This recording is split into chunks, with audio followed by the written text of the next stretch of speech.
예, 이제 오늘 본문의 배경은 바벨론 제국이 이제 몰락을 했죠. 몰락을 하고 이제 페르시아, 그러니까 메데와 바사죠. 그 페르시아가 세계 제국으로 이제 등장하는 때입니다. 사실 이 오늘 본문 다니엘 6장은 누구나 잘 아는 내용입니다. 특히 주일학교 학생들에게는 자주 들려진 이야기죠. 다니엘이 사자의 굴에 던졌는데 전혀 상함이 없이 구원을 받았다는 그런 얘기죠. 보통 거기에 사람들은 이제 그 주목을 하죠. 사자굴에 던져도 전혀 상함이 없는. 그렇죠? 그 장면을 주목하고 환호를 합니다. 근데 우리가 여러분 사실 그 사자굴에 던져지는 다니엘의 모습을 우리가 잘 살펴보면 참 어떻게 보면 안타깝고 어떻게 보면 좀 상황이 절망스러웠다 이것을 알 수 있습니다. 예, 사실 이때는 이제 다니엘은 90에 가까운 이제 노년입니다. 90에 가까운 그런 노인이죠. 게다가 이 사자굴에 던져질 때까지 음모였죠. 음모, 함정이 있었죠. 아무런 저항도, 변명도 하지 않습니다. 그죠? 그들의 음모에, 그들의 함정에 그대로 걸려들어 사자의 굴에 던져지는 것 같이 이제 보이죠. 여러분도 잘 아시는 것처럼 사자굴에 던져진 이유는 기도 때문입니다. 좀 더 설명을 하자면 기도하는 다니엘을 노리는 음모와 함정, 그거지요. 기도하는 그 다니엘을 노리는 음모와 함정 때문에 사자굴에 던져지죠. 그래서 오늘 그 본문 6장 10절에 이렇게 기록되어 있습니다. 다니엘이 이 조서에 어인이 찍힌 것을 알고도 자기 집에 돌아가서 그 방이 예루살렘으로 향하여 열린 창에서 전에 행하던 대로 하루 3번씩 무릎을 꿇고 기도하며 그 하나님께 감사하였더라. 그랬습니다. 그러니까 다니엘은 지금 일상에 항상 기도했었죠. 그러니까 전에 하던 대로 있습니다. 전에 하던 대로. 그렇죠? 하루 3번씩 무릎을 꿇고 기도했다. 그러니까 기도는, 다니엘이 그 기도는 일상의 그의 삶이었으면 습관적인 밥을 먹는 것과 같은 그런 행위였죠. 그리고 무릎을 꿇고 했습니다. 간절했다. 그런 표현이죠. 간절했다. 사실 이 다니엘의 이 기도하는 것이 얼마나 중요하고 우선적인 일이었는가는 그 상황이 잘 얘기하고 있습니다. 그러니까 지금 이 음모를 꾸민 자들은 이것을 알고 이상한 법을 만든 겁니다. 그렇죠? 그러니까 그들이 만든 그들이 법을 만들어 지안을 하고 다리우 왕이 거기에 도장을 찍게 한 법의 내용은 뭡니까? 이제부터 30일 동안 다리우 왕 외에 다른 누구를 향하여서 기도하면 사자굴에 던진다. 이 법이죠. 그러니까 그들은 무엇을 알고 있었습니까? 이 법을 만들어도 다니엘은 기도를 멈추지 않을 것이다. 그렇죠? 그것을 알고서 이 법을 만든 거죠. 의도적으로. 예. 그러니까 이제 평소에 이 다니엘이 하나님께 기도하는 것을 얼마나 우선적으로 생각했는가, 얼마나 중요하게 생각했는가, 얼마나 정말 우리가 숨을 쉬는 것처럼, 그렇죠? 멈출 수 없는 것으로 여겼는가를 잘 보여주고 있다라는 것. 근데 다니엘은 멈추지 않았습니다. 그렇죠? 조서의 어인이 찍힌 것을 알고도 멈추지 않았습니다. 계속 기도하면 사자굴에 던져진다는 그 치명적인 결과를 알면서도 다니엘은 기도하는 걸 멈추지 않았죠. 당연한 것인가요, 여러분? 여러분, 우리 이것을 오늘 생각해 보기를 원합니다. 왜 그랬을까요? 그렇죠? 그 치명적인 결과를 알면서도 다니엘은 왜 변함없이 거기 예루살렘을 향해서 하루 3번씩 기도한 것인가? 그 이유가 무엇인가요? 여러분, 당연한가요? 여러분도 그럴 건가요? 여러분이었으면 여러분도 그랬을까요? 왜 그랬을까요? 여러분, 다니엘이 꼭 그렇게 기도해야 할 필요가 있었을까요? 사자굴에 던져질 텐데, 그것을 노리고 지금 만들었는데, 그래도 기도해야 할 필요가 있었을까요? 대체 그래도 멈출 수 없었던 그 이유는, 다니엘의 그 간절함은 과연 무엇이었을까? 함께 살펴보기 원합니다.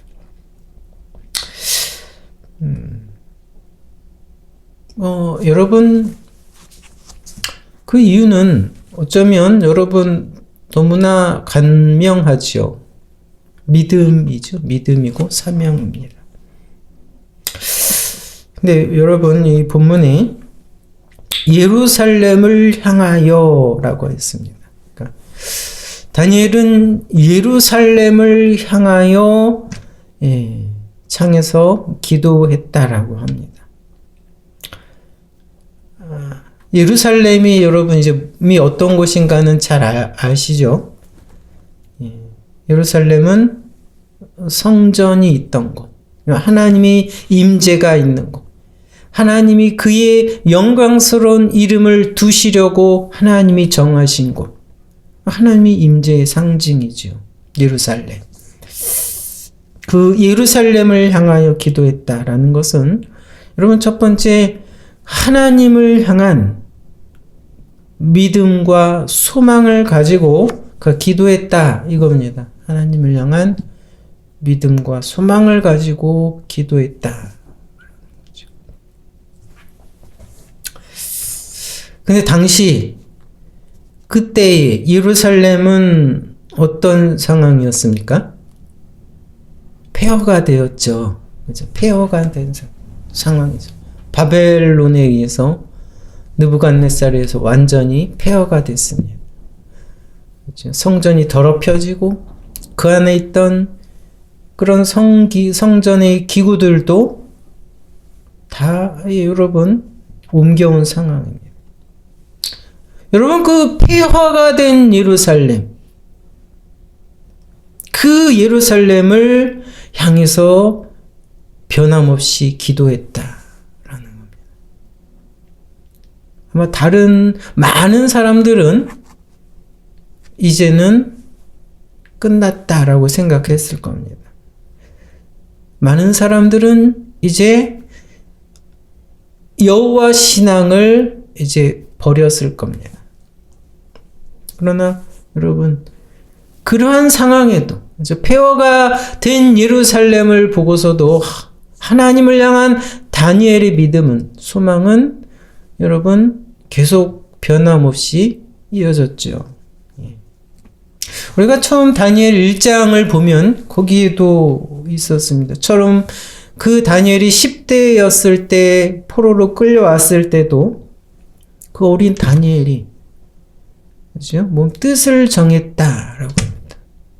그때 제가 그 다니엘 1장을 가지고 하늘이 무너져 내릴 때라는 제목으로 제가 말씀을 전했을 겁니다. 여러분, 그때 다니엘은 뜻을 정했다라고 했습니다.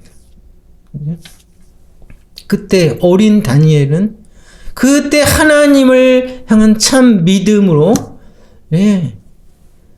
그죠? 남들이 보기에는, 그죠? 아무런 어떠한 가냘픈 힘없는 몸짓처럼 보이지만 뜻을 정했다고 그랬습니다.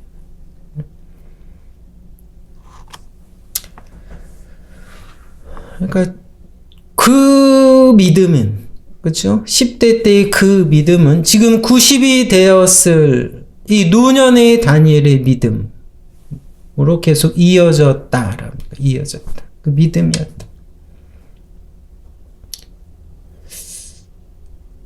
여러분, 참 믿음은 살아 있습니다. 움직입니다. 참 믿음은 방향이 있고 그 증거가 드러납니다. 그래서 참 믿음은 뭐라고요?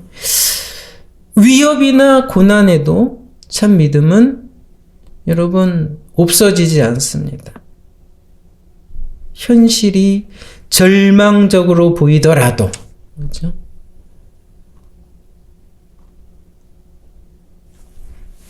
사자의 입으로 위협을 할지라도 여러분, 하나님을 향한 참 믿음이 있다면 멈추지 않습니다. 멈추지 않습니다. 멈출 수 없다라는 거죠.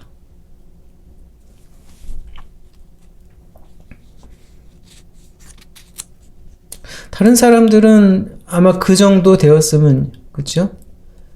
예루살렘이 폐허가 되고 이제 수십 년 동안 아무 소식이 없어, 하나님으로부터 아무런 여러분 역사가 없을 때 하나님은 이제 사람들은 어떻게 생각했습니까? 이제 끝났다.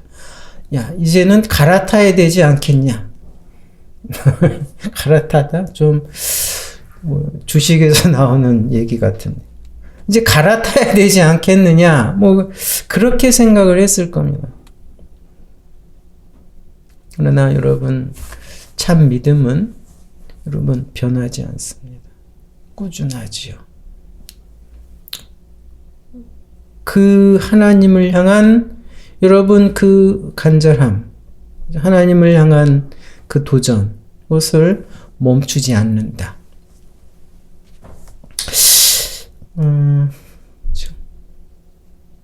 그것이 이유입니다. 예루살렘을 향해 기도했다. 하나님을 향한 믿음과 소망의 그 몸짓이었다라는 겁니다. 기도.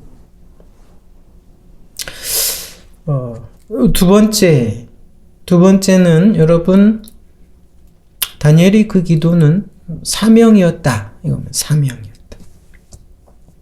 지금 그 예루살렘을 위해서 향해 기도했다. 폐허가 된 예루살렘을 향해서 기도했다.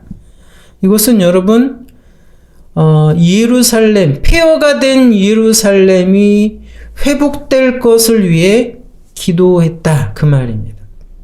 그것이 그의 사명이었습니다. 예루살렘이 이제 회복될 것을 위해서 기도했다. 그것이 그의 사명이었다. 우리가 다니엘 9장을 지난 달인가 봤었죠. 다니엘 9장에는 여러분, 예루살렘을 회복시킬 것에 대한 예레미야의 말씀을 다니엘이 발견하지요. 그 예언입니다. 이제 70년 만에 예루살렘의 그 황무함이 마치어지리라는 그 말씀을 다니엘이 발견합니다. 근데 다니엘 9장의 9장 1절의 그 때를 보면은 그 아들 다리오가 갈대아 나라 왕으로 세움을 입던 원년입니다. 그때 깨닫죠.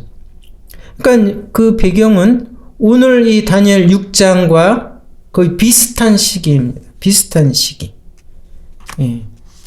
오늘 본문의 이 사자굴 사건 전인지 후인지는 글쎄 정확히는 구분할 수 없지만 비슷한 시기에 다니엘이 그것을 깨달았다 이겁니다. 그 다니엘 9장에 그것을 깨닫자, 그 예레미야의 예언의 말씀을 깨닫자 다니엘은 어떻게 했습니까? 금식하고 베옷을 입고 죄를 무릅쓰고 하나님께 기도하고 간구했다라고 간구하기를 결심했다. 그러니까 여러분 그 폐허가 된 예루살렘을 회복을 위해서 여러분 기도하는 것은 그 시대에 그에게 주어진 하나님의 뜻이었다. 그러니까 다니엘이 사명을 받은 거죠. 그렇죠? 그래서 여러분 그 예루살렘의 회복과 그 회복이 될 것을 하나님의 계획인데 그러기 위해서 여러분 이 이스라엘 민족적인 회개의 기도가 필요한 거죠. 민족의 죄를 자복하는 것이 필요했지.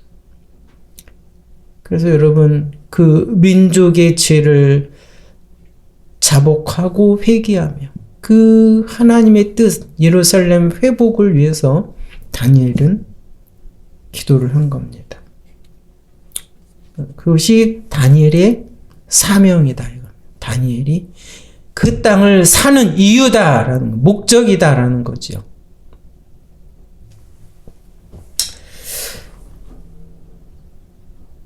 여러분 다니엘이 예루살렘의 회복을 그렇게 위해서 기도했지만 그렇죠? 기도하지만 사실 다니엘은 예루살렘으로 돌아가는 그 행렬에 참여하지 못했죠. 그렇죠? 페르시아의 고레스 왕이 칙령을 내립니다. 돌아가서 그 예루살렘을 재건하라는 그 허락을 내리죠. 근데 그 행렬에 참여하지 못했습니다. 글쎄 이유는 정확히 모르지만 아마 90의 노년이었기 때문이지 않을까 그런 생각을 합니다. 이제는 그 역동적인 여러분 재건하는 사업에 그렇게 도움이 되지 않을 것이다라고 이유가 있었죠. 그래서 여러분 성전 그 예루살렘에 돌아가서 성전을 재건하고 성벽을 재건하는 여러분 그 역사는 다음 세대의 몫이었습니다. 그렇죠? 우리가 그 역사서 느헤미야나 에스라 학계 이걸 보면은 그 재건의 역사들이 잘 나타나 있죠. 온갖 어려움을 극복하고 성전을 재건하는 그렇죠? 그래서 여러분 성전을 재건한 후에 여러분 그 폐허가 된 예루살렘에 다시 한번 부흥이 찾아오죠. 그 예루살렘을 회복해 하신 하나님을 찬양하고 감격해 합니다. 근데 거기에 다니엘은 참여하지 못했습니다. 보지도 못했습니다. 그것은 다니엘의 다음 세대의 몫이었습니다. 느헤미야나 스룹바벨이나 학계 에스라 그런 지도자들과 그들과 함께 한 그렇죠. 다음 세대들의 몫이었죠. 다니엘에게 주어진 사명은 뭡니까? 기도하는 겁니다. 그렇죠? 그 시대에 다니엘에게 주어진 사명은 그것을 깨달았기에 단지 그것을 위해 기도하는 것이 다니엘의 사명이었다는 겁니다.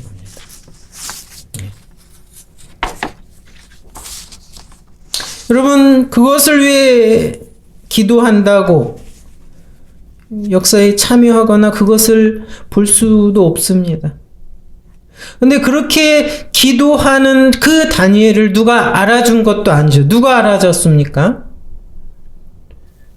그 시대는 여러분, 대부분의 사람들이 이제는 절망하고 실망하고 다른 것으로 갈아타려는 그런 모습이었을 겁니다. 글쎄요, 다니엘의 그 친구들이 좀 알아봤을까요? 함께 기도했을 수도 있습니다. 오직 하나님께서 알고 계시죠. 하나님께서는 보고 계시죠. 근데 여러분, 이 현실에서는 여러분, 다니엘의 주변은 오히려 그 기도하는 다니엘을 방해하고 사자로 위협하는 많은 무리들만이 둘러싸고 있었을 뿐이다 이거죠. 결국은 여러분, 그 사명을 위해서 다니엘이 끊임없이 변함없이 기도할 때 다니엘은 결국 굶주린 사자들에게 던져졌다라는 겁니다.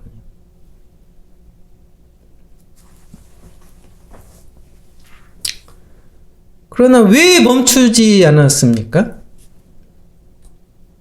하나님이 그에게, 그 시대에, 그의 인생에게 맡겨진 사명이기에 아무도 알아주지 않지만 우리여 방해하고 모욕하고 사자굴에 던져지려는 사람들이 모여있지만 그것을 멈추지 않았다라는 겁니다. 멈출 수 없었다.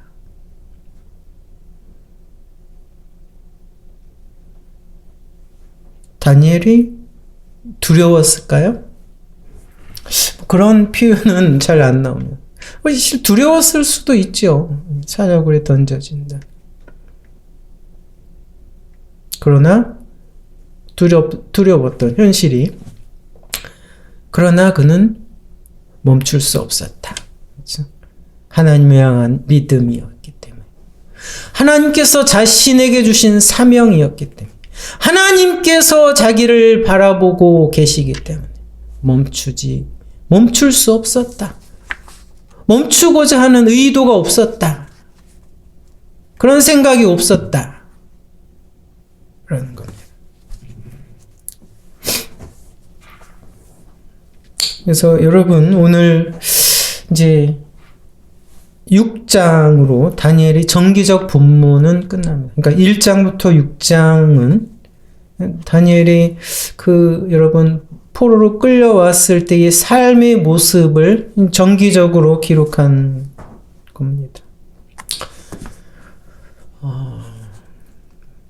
물론 인생을 기록하는 게 뭐 이 정도 분량으로 되겠습니까? 하지만 여러분, 이 본문을 통해서 우리는 다니엘의 인생이 어떠하였는가를 좀 돌아볼 수 있습니다. 대략.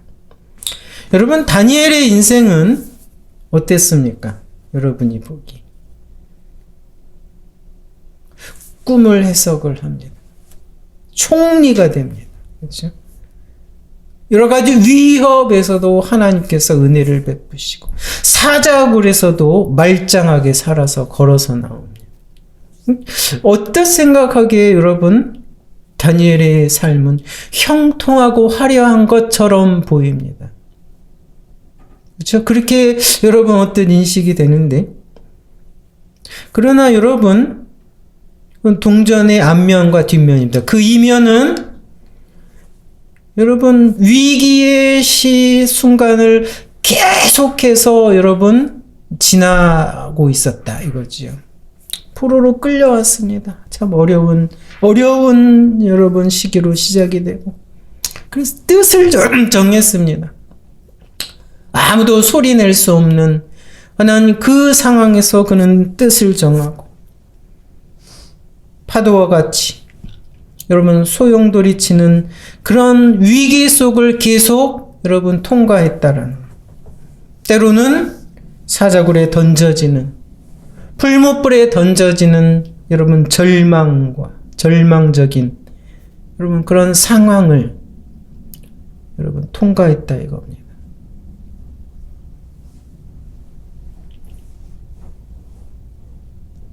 여러분 그래서 다니엘의 인생의 모습은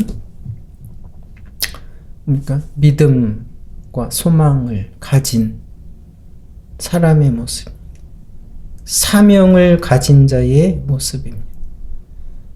그렇죠? 그 믿음이 있었기에, 소망이 있었기에, 사명을 가지고 있었기에 여러분 그는 변함이 없었습니다. 그의 모습은 노년에 마지막 노년에 숨을 거두기 얼마 남지 않은 그 마지막까지 다니엘의 방향은 다니엘의 모습은 변함이 없었다.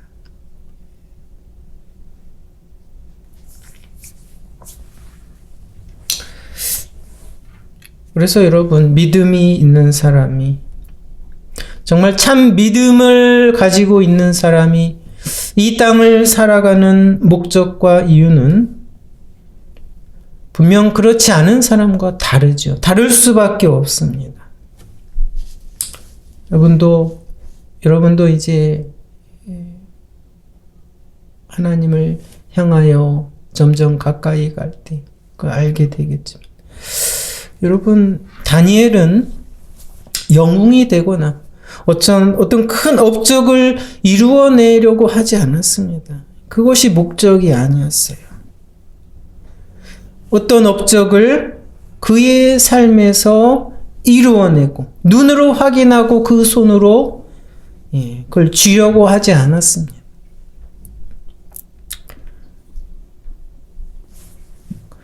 그는 주어진 삶에서 하나님을 바라보았다.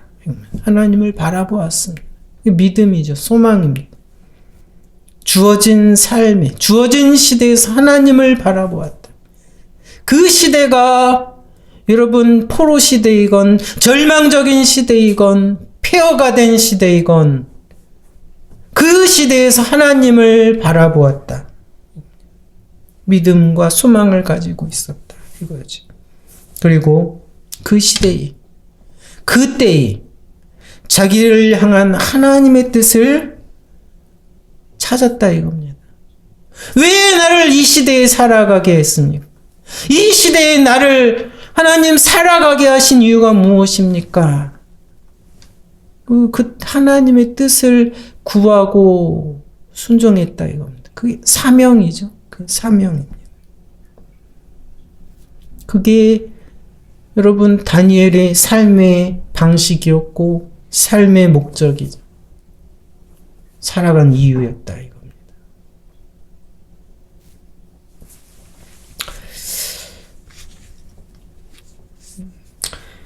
여러분 떨어지는 물방울이 바위를 뚫는다. 그런 말이 있습니까? 글쎄요, 그런 속담이 있습니까? 있죠. 떨어지는 물방울이 바위를 뚫는다.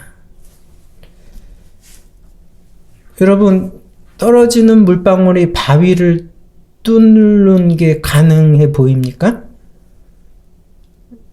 가능해 보입니까? 예? 여러분, 바위에 떨어지는 물방울, 여러분 한참 바라보십시오. 바위에 무슨 흔적이 있습니까? 그러나 여러분, 그런 흔적들이 발견이 되지요. 그런 흔적들이. 그렇죠? 수십 년, 수백 년, 변함없이 여러분 그 한 자리에 떨어지는 물방울에 의해서 바위가 패이는, 바위에 이렇게 구멍이 패이는 그런 흔적이 있다라는 겁니다. 왜 그런 모습이는? 물방울이 강해서입니까? 물방울이 힘이 있어서 그렇습니까? 그것은 여러분 변함없음. 물방울이 여기저기 떨어지면 안 되죠. 그러니까 변함없음, 꾸준함, 그죠? 그것이죠. 그냥 여러분 보기에는 불가능해 보입니다. 택도 없어 보이죠. 아마 이 물방울에 떨어져 어떤 변화가 있겠습니까? 너무나 미약하죠, 물방울이. 하지만 여러분, 그 꾸준함이, 미약하지만 한 방향성을 가진 변함없는 꾸준함이 바위를 뚫는다 이거죠.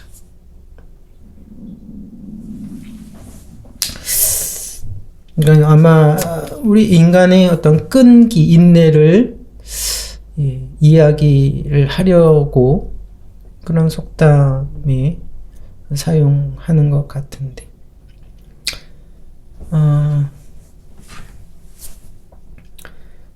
근데 여러분 그 꾸준함, 변함없음이 인간의 인내, 인간의 끈기, 그것을 제가 말씀드리려고 이 얘기를 한 것이 아니라, 여러분 이 믿음을 가진 자, 믿음으로 인해서 여러분 나타나는 그 꾸준함, 그것을 말씀드리려고 하는 겁니다. 믿음을 가진 자는, 하나님을 향한 믿음과 소망을 가진 자는, 하나님으로부터 그 사명을 받은 자는 그 삶의 모습이 바로 꾸준하다 이겁니다. 변함이 없다라는 거죠. 변함이 없다. 미약하지만 한 방향을 향해서 꾸준히 변함없이, 그렇죠? 나아간다 이거죠. 그런 삶의 모습을 충성이라고 합니다. 충성. 오늘 보면 4절에는 이제 충성되다라고 표현되어 있습니다. 그러니까 이제 그의 충성이 뛰어난 겁니다. 그 페르시아의 다른 어떤 지도자나 방백들이나, 그렇죠? 그 사이에 그들 중에 그 충성됨이 이제 두드러진 거죠.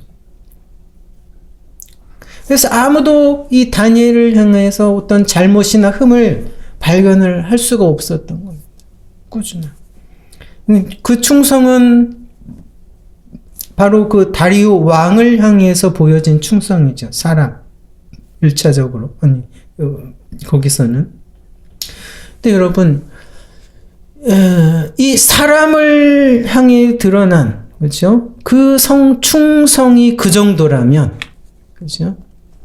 다니엘이 하나님을 향한 그 충성된 태도는 말할 것도 없다라는 겁니다.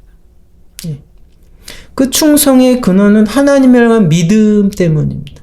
하나님을 향한 믿음이라는 그것 때문에 충성된 삶의 모습이 나타난 거고, 그것이 왕을 향해서도 나타납니다.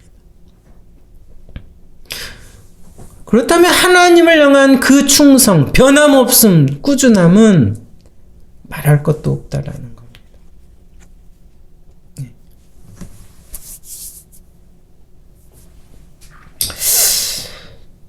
말씀을 이제 맺겠습니다. 믿음이 있는 자는 여러분 사명을 찾게 됩니다. 믿음이 있는 자는 사명을 찾죠. 왜 하나님 나를 살게 하셨습니까? 하나님 난 무엇을 해야 됩니까?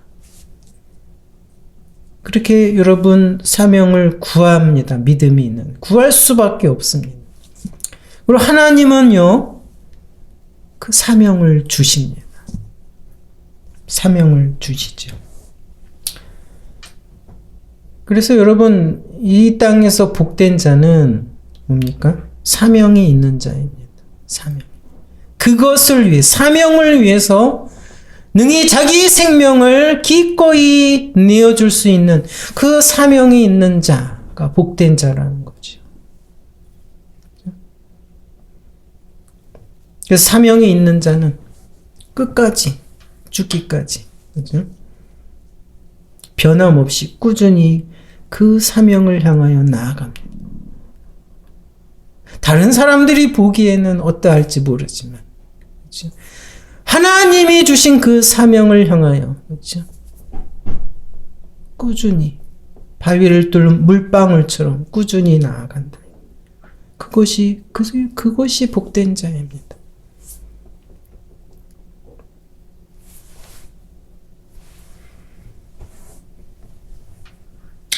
하나님, 예. 결과는 하나님께 있습니다. 결과는 하나님께서는 분명히 그것을 정한 때 이루시죠. 우리가 다니엘의 인생을 어떻게 봅니까? 충성된 모습이었다. 충성된, 변함없이 꾸준히 한 방향을 향하여 나아가는 모습이었다. 뭡니까? 방향이 뭐죠? 하나님을 향하여, 그렇죠? 변함없이 간절히 나아갔다. 예루살렘을 향하여. 그 당시 폐허가 되었지만 그 예루살렘을 향하여 하루 3번 무릎을 꿇고 기도했다. 하나님을 알고 가까이 하기 위해. 그러한 시대에도 자신을 향한 하나님의 뜻을 구하기 위해, 그리고 그 뜻을 위해 도전하기 위해 다니엘은 변함없이 문을 두드렸다 이겁니다. 문을 두드렸다.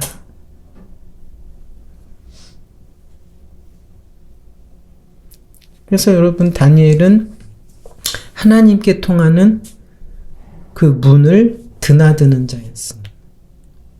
하나님께 통하는 그 비밀의 문을 드나드는 자였다 이겁니다. 여러분, 믿음을 가지십시오. 믿음을 가지고 하나님을 향하여 문을 두드리시기 바랍니다. 그래서 하나님을 향하여 문을 두드리며 마지막까지 사명의 삶을 살아내는 복 있는 우리 모두가 되기를 바랍니다.